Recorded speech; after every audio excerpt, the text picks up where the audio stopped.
Muy buenas noches, everyone. I hope everybody's doing well, blessed, and enjoying family. And as always, muchísimas gracias to everyone for your guys' words, prayers, and your amazing support as everything you guys extend my way. De corazón se los agradezco. Now, to get into the story on hand today. Before I move forward in my story on how it was when I hit Corcoran and everything played out, I do want to backtrack a little bit and touch on something that I seen or was a part of in Corcoran that I skipped through that I do want to put on here just to enlighten how, when there's money involved, there's a past there, and there's politics involved, and jealousy when it comes to another member, or even when it comes to camaradas, sureños, Southside, it just ain't there, right? So I want to go back to when I was in AR, right? As you guys know, I was holding that side. Well, at this time, it wasn't just me. I might have been the one assigned to, but eventually it became a group thing, right? We were all answering to be here. And, I remember that, as I mentioned to you guys before, camaradas were doing some crazy stuff when it came to speed. There was a good pipeline coming into Corcoran with yellow, requesón, or speed, however you guys want to call it, right? And everybody was on one. So, the implementation that we were getting on AR was zero tolerance. Zero, not whatsoever. Camarada got found tweaking, with some automatic uh, regulation, and the second time he was to be removed, period. No buts or ifs, right?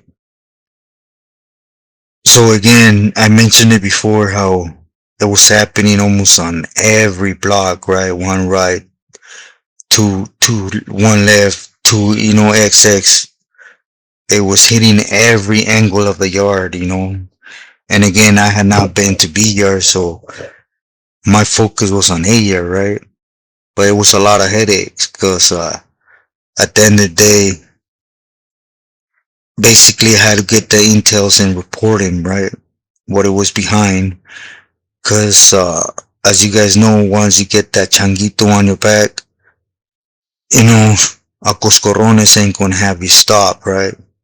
So eventually, there was a lot of camaradas that they were locking it up, they were rolling it up and checking in, but one day, there was, one, two, maybe four camaradas from IE, right?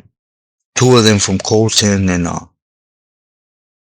basically it was their first go around, right? That they had been caught because they were out for a while and they started flipping out, right? And at this time, it had hit word on to Pretty Bob's ears, right? That, basically the, the punishment, if you want to call it that had came down from him for being his homeboys was they don't get a regulation. They get to be removed, right, from the program. So, again, we're just, hands and feet, right? We're meant to take the orders as they're being implemented. So, the homies, well, I know they got removed, but I don't know what ended up happening with them. But, I could surely guess if it was coming straight from a Pili, right? Then it was basically a wrap. But I wanted to touch on this is how there's favoritism, right?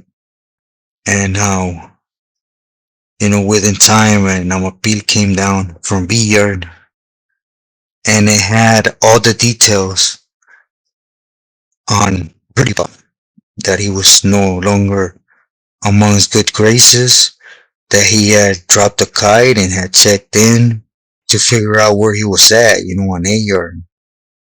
So, I'm not gonna state which ones, but there was verdes that were, in some sense, checking on certain things that they didn't mind relating to us, right? So again, we found out exactly where he was at. He was already in the THU. He had locked it up the good way, right? He was already singing as what we were told. He was already there, right? To the fullest. We even knew exactly what cell he was in B section. And anyways, the light was put out there, if he's reachable to go ahead and, get him. Well, anyways, 2, 3 months go by with homeboy there. Next thing you know, and appeal comes back around stating that it was a mistake, that the senor was in his place and he was to be respected as so. So which is BS, right? Because again, I was on A yard. We ran the make, we got the backtrack, and we knew for a fact he was there because camaradas in the dog cage just seen him walk out from the block to medical a couple times, and but what it came down to was that he paid that faction on B yard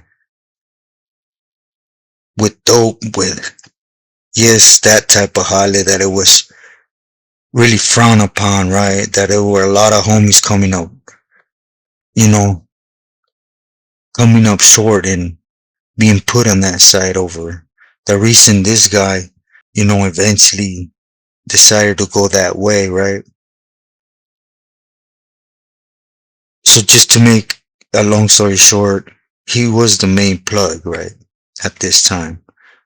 So is why he got given a pass, because money trumps the program that we're supposed to be so loyal to, as my, you know, self thought I was, I guess.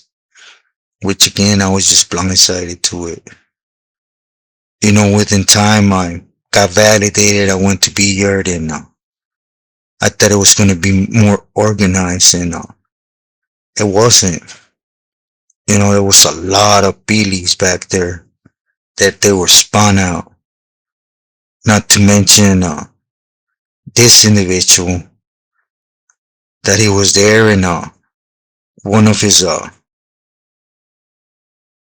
biggest partners was that one homie from TF and Fontana that I spoke about, that they eventually were so spun out they decided to go ahead and clock in, right?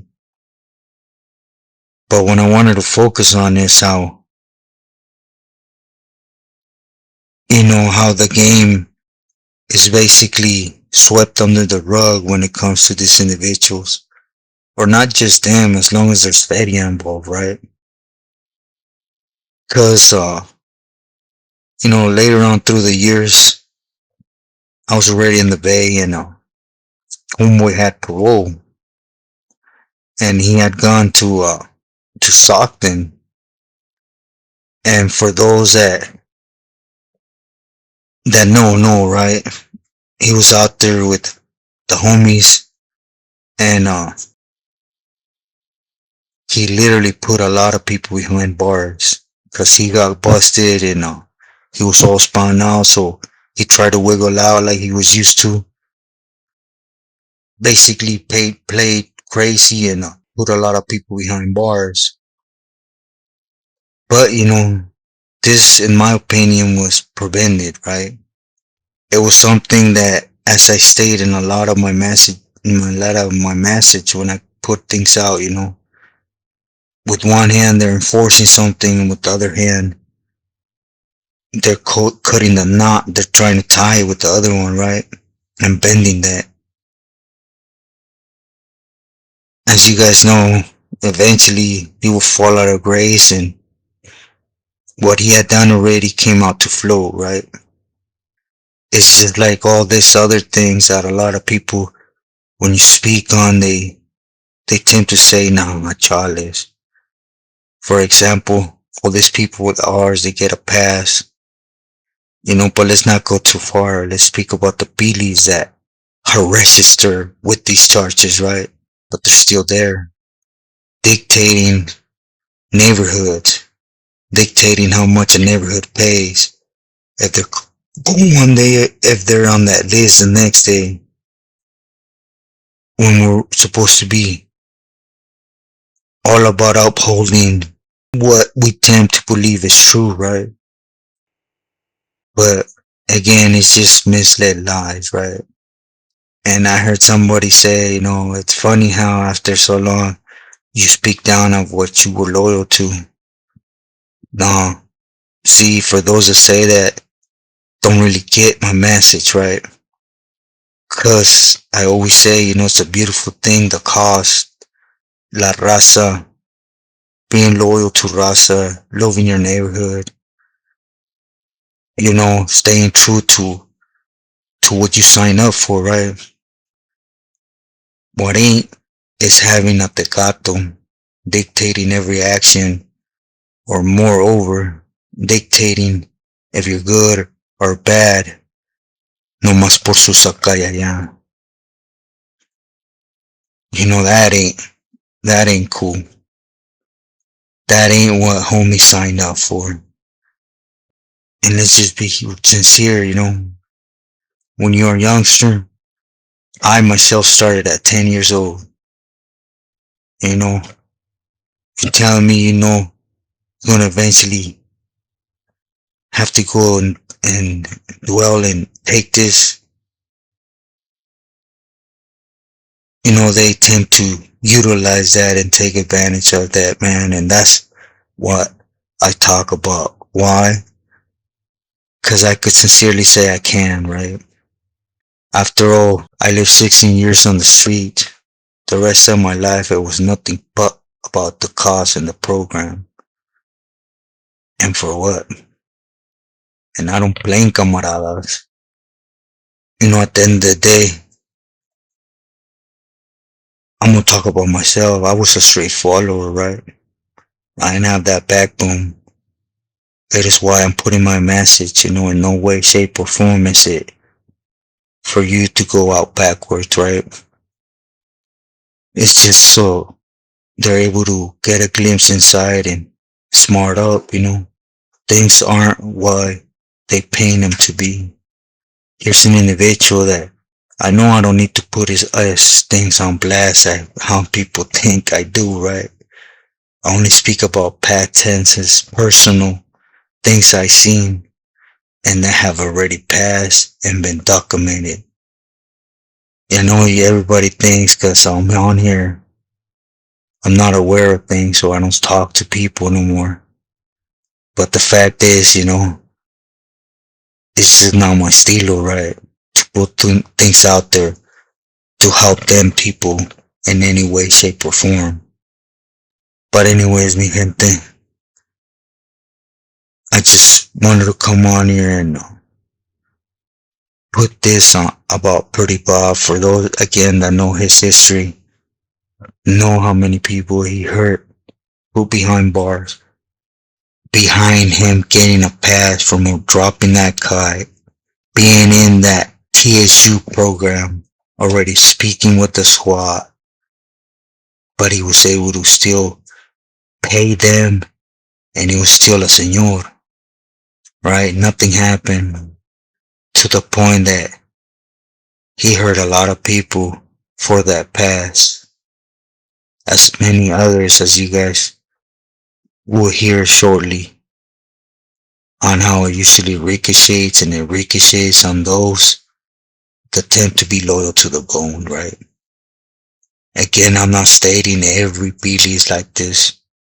I would be wrong to do so, but majority rules, right?